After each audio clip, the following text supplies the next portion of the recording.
آخر پہ ہیں جی سنیل کمار ہیں مدراس انڈیا سے.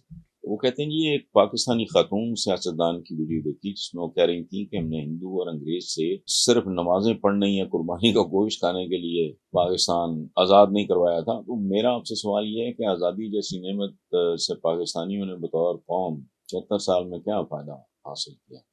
دیکھیں سنیل صاحب، سب سے پہلے تو تھینک یو ویری مچ. دوسری بات یہ ہے کہ ہمارے دین کے چند مرکزی خیال ہیں یا ہدایات ہیں، تعلیمات ہیں، ان میں ایک یہ ہے کہ جیسے عوام ہوں ویسے ہی حکمران ان پہ مسلط کر دیے جاتے ہیں. یہ بڑی خوبصورت بات ہے، اس میں بہت وزڈم ہے، بہت زبردست ویژن ہے، اس میں بڑی ڈیپتھ ہے کہ جیسے لوگ جیسے حکمران ہوں گے تو اچھا. اب آزادی کی بے شمار ڈیفینیشنز ہیں. پوری کی پوری دنیا انتہائی ترقی یافتہ قوموں کی غلام ہے. ہم آزاد لوگ نہیں ہیں، بھلے آپ ہوں. یاد رکھیں ہماری زندگیاں کیا ہیں، ہماری اوقات کیا ہے.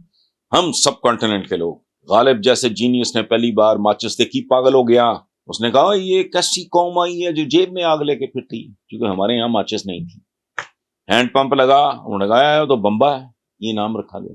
جب کانسیپٹ آیا، جب سائیکل آئی تو ادھر سب سے پہلے اس کا تصور آیا تو لوگ ہنس پڑے. انہوں نے یہ کیسے ہو سکتا ہے، 2 پہیوں پہ کی چیز چل رہی.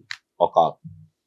پھر سب کانٹیننٹ پہ وہ وقت آیا کہ گھروں میں جہاز دیکھ کے اس کی آواز سن کے بھگدڑ مچ جاتی تھی. وہ پردہ کر لو، جہاز آ گیا. ریلوے کی پٹڑیاں. سنیل کمار صاحب آپ ہی کے ایک بڑوں میں سے ایک سیتا رام کی ڈائری ہے پرانی. یہ اس زمانے کی بات ہے جب نیا نیا ریلوے کا سلسلہ شروع ہوا تو سیتا رام جی لکھتے ہیں. انہوں نے بطور کتاب نہیں، وہ ڈائری لکھنے کا ان کو شوق تھا. انگریز کی فوج میں وہ سپاہی تھے. وہ لکھتے ہیں کہ برِ صغیر میں ہر زبان پہ یہ بات پہلے تھی کہ یہ جو گورا ڈال رہا ہے پٹے ٹریک، ریلوے ٹریک جو پٹے ڈال رہا ہے تاکہ ہمارا ملک سیکھ کے لے جائیں، یہ اوقات. پھر یہ ہے کہ جی اچھا یہ انجن کیسے چلتا ہے. یہ صاحب لوگوں نے، فرنگیوں نے جن قید کیے ہوئے لوہے کے ڈبوں میں، جو کوئلہ کھاتے ہیں اور بوائلنگ ابلا ہوا پانی بوائلنگ واٹر پیتے ہیں اور جب باہر نکلنے کی کوشش کی. یہ اوقات آج بھی سنیل بھائی، ہم اور آپ، ہم سارے یا ہم جیسی باقی قومیں، ماچس سے لے کے فلش سسٹم تک. یہاں مجھے یاد ہے کہ انڈیا میں پتہ نہیں، میں حیران ہی رہ گیا کہ کتنے کروڑوں لوگوں کے ان کو ٹوائلٹ ہی باتھ روم ہی نصیب نہیں. خیر نہیں، میں بات اور کر رہا ہوں. سیل فون آ گیا، فلانا آ گیا، پاؤں میں جوتی نہیں ہوتی ہے ہمارے یہاں غریب اور ہاتھ میں سیل فون ہوتا ہے. گاڑیاں آ گئیں، موٹر سائیکل آ گئے، جہاز کرنے جہاز پہ جا رہے ہیں فلانا. وہ کچھ بھی ہمارا اپنا ہے. میں آپ کی اور اپنی بات کر رہا ہوں. ہم جیسی قومیں تو پچھڑی ہوئی قومیں. آزادی کی کئی قسمیں. ایک کانسیپٹ ہے آزادی کا، دیکھیں وہ تھا اسپارٹیکس وغیرہ کا، وہ ایک اور طرح کا دور. پھر آزادی کہتے جی کولونیلزم کا دور. ایک زمانے میں تو تھا نا بالکل ہی وائلڈ، ادھر امیر تیمور نکلا، ادھر فلانا نکلا، ادھر ہینیبال نکلا، ادھر چنگیز خان نکلا. وہ اس طرح کا وحشیانہ، وہ اس طرح کا دور. پھر آ گیا کولونیلزم، جیسے ہندوستان پورے کا پورا چند انگریزوں کی، اتنے سے انگلینڈ کی کالونی رہا. پھر نیو کولونیلزم ہے. اب کہانی اور ہے، ہمیں سمجھ ہی نہیں آ رہی. سائنس ٹیکنالوجی کہاں جا رہا ہے. پورے پلانٹ پہ انہوں نے دنیا کی قیمتی ترین دھاتوں کا بنا ہوا پلانٹ ہے.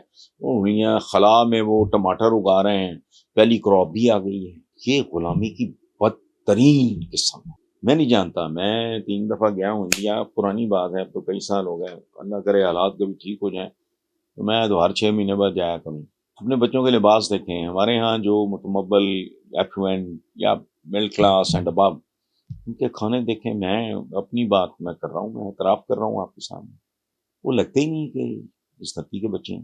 میں آج بھی کڑی پکوڑا بڑے شوق سے کھاتا ہوں. وہ اٹھ کے تو پاسٹے تو ماسٹے تو پتہ نہیں کیا، تو پیچھے تو فلانا. اتنی دنیا گھومی ہے ہم نے، ایسی بات نہیں ہے. I am very familiar with every thing.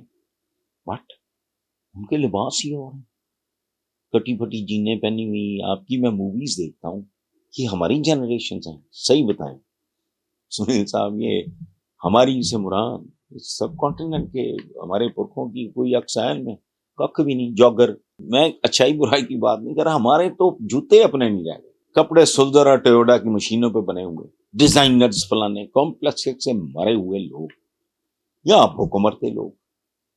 ہمارے یہاں بھی بھوک ننگ ناچ رہی ہے، آپ کے یہاں بھی بے روزگاری، غربت، یہ وہ جو کچھ ہے ہم پڑھتے رہتے ہیں. باقی رہ گیا کہ جی 76 سال میں کیا فائدہ. میرا ذاتی خیال ہے کہ اپنے اس مختصر سے راج میں سب کانٹیننٹ پورے کو جو کچھ گورا دے گیا تو آپ اپنے لوگوں کو نہیں دے سکے. اور بیسک بات وہی ہے کہ جیسے عوام ہوں گے ویسے ہی حکمران پر مسلط کر دیے جائیں گے. پہلے آپ پہ وہ نہرو خاندان کا غلبہ تھا، ہمارے یہاں بھی اسی طرح ہے. بھٹو اور یہ شریف وغیرہ یہ نہیں ہماری جان چھوڑ رہے ہم کو. اب ایک فیز ہے یہ نریندر مودی صاحب والا، دیکھیں کب تک چلتا ہے، اس کا نتیجہ کیا نکلتا ہے. اسی طرح ہے، ہم اور طرح کے لوگ